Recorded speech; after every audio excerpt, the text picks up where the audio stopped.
answered the phone with a casual, "Hello?" but was met with eerie silence on the other end.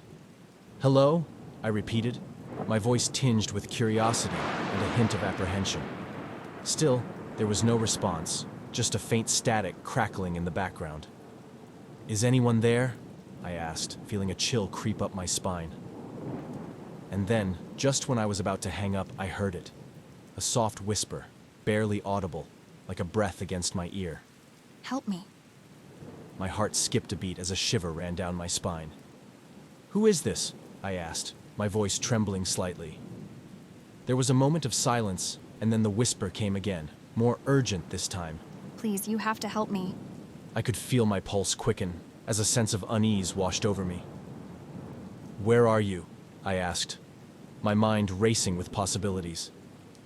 But the only response was the whisper, growing fainter with each passing second, until it faded away entirely, leaving me alone in the silence. I stared at the phone in my hand, my thoughts swirling with confusion and fear. Who was the mysterious caller, and what had happened to them? Was it just a prank, or something far more sinister? As I sat there, grappling with the unsettling phone call, a chill wind swept through the room, causing the hairs on the back of my neck to stand on end. And in that moment, I couldn't shake the feeling that I was being watched, that someone, or something, was lurking just beyond the darkness, waiting and whispering. I quickly shook off the feeling, telling myself it was just my imagination running wild. But as I settled back into the comfort of my surroundings, I couldn't shake the feeling that the whispering caller was still out there, somewhere, waiting for me to answer their desperate plea for help. And as the night stretched on, I couldn't help but wonder, what would happen if I did? The phone rang, piercing the silence of the night like a dagger. My heart skipped a beat as I glanced at the glowing screen, its harsh light illuminating the darkened room. It was well past midnight, and I wasn't expecting any calls at this hour. With trembling fingers, I accepted the call, bringing the device to my ear. "Hello?" I said tentatively, the uncertainty evident in my voice. A moment of eerie silence followed, broken only by the faint crackle of static. Then, a voice spoke, sending a shiver down my spine. It was low, almost a whisper, but filled with a chilling intensity that made my blood run cold. "Good evening," the voice murmured, the words hanging in the air like a dark omen. "I hope I'm not disturbing you." I gripped the phone tighter, my breath catching in my throat. "Who is this?" I asked, my voice barely above a whisper.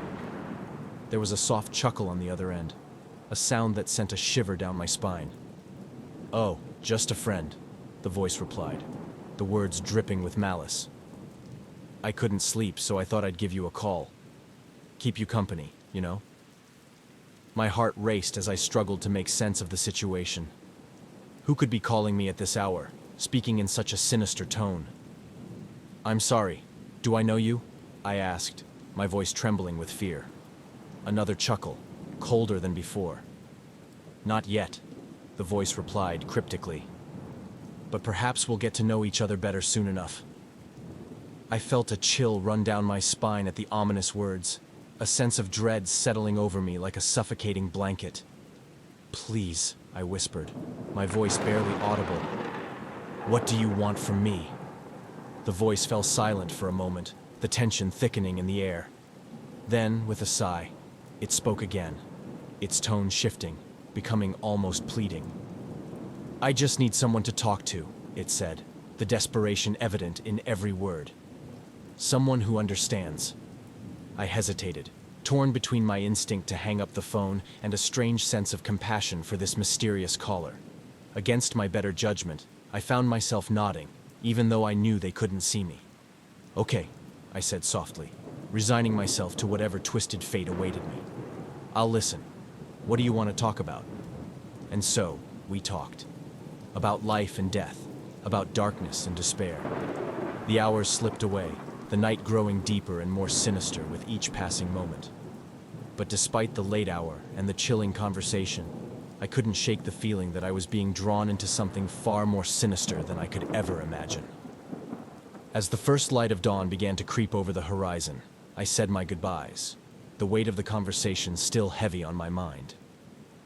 and as I hung up the phone and sank into the darkness of sleep, I couldn't shake the feeling that this was only the beginning of a nightmare from which I would never awaken.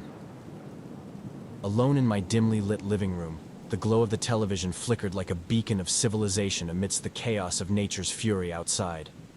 The clock's hands had just swept past midnight, and the world outside seemed to retreat further into shadow with each gust of wind. Suddenly, the tranquility of my solitude was shattered by the shrill ring of the landline phone. An anachronism in the age of smartphones, its ring was a jarring intrusion, slicing through the rumble of thunder with unsettling urgency. Hesitantly, I reached for the receiver, the old coiled cord cold and clammy in my grasp. "Hello?" I ventured, my voice betraying my unease. Silence greeted me at first, a heavy, charged silence that seemed almost to hum with anticipation. Then, a whisper, so faint I thought I might have imagined it. "They're watching you." The voice was a hiss, a serpentine slither that coiled around my heart and squeezed. I froze, every instinct screaming at me to hang up, to sever this connection to an unseen menace. "Who is this?" I demanded, striving for a courage I didn't feel. But the line remained silent, save for the static crackle that seemed to mock my fear. Lightning illuminated my living room in stark white light, casting long, sinister shadows that danced on the walls. In that brief, glaring moment, my isolation became palpable, a tangible weight pressing down on me. "Who's watching me?" I pressed, my voice barely above a whisper now, drowned out by the crescendo of the storm outside. The silence stretched on, a canvas upon which my fears painted monstrous possibilities. Then, the voice returned, closer this time, as though the speaker were right next to me. "Look outside." Compelled by a force beyond my comprehension, I approached the window, the phone still clutched to my ear. Peering out into the storm, I saw nothing but the tempest's fury, the world obscured by sheets of rain and darkness. "Where?" My inquiry was met with laughter, a low, mocking sound that sent shivers down my spine. A flash of lightning illuminated the scene outside once more, and for a split second, I saw it.